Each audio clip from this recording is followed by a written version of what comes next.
कार्तिक माह में दीपदान के महत्व की कथा।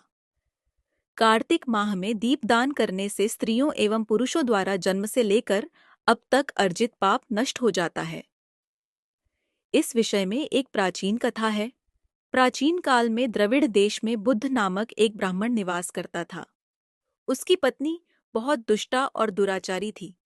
उसके संग दोष से पति की आयु क्षीण होकर वह मृत्यु को प्राप्त हो गया। पति की मृत्यु के पश्चात भी वह पत्नी उसी घृणित कार्य में लगी रही। लोक निंदा से उसे तानिक भी लज्जा नहीं आती थी। उसका न तो कोई पुत्र था और न ही भाई। वह सदैव भिक्षा से प्राप्त अन्न को ही ग्रहण करती थी।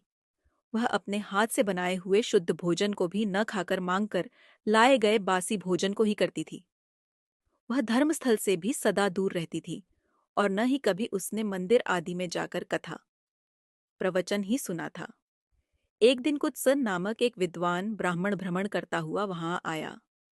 उस ब्राह्मणी को निंदित कायों में लिप्त देखकर उसने पूछा, ओ मूर्ख नारी, तू मेरी बात ध्यानपूर्वक सुन।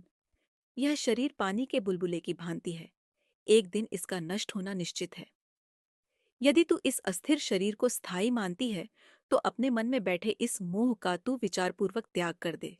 सबसे श्रेष्ठ देवता भगवान विष्णु का चिंतन कर और उन्हीं की लीला कथा को आदरपूर्वक सुन।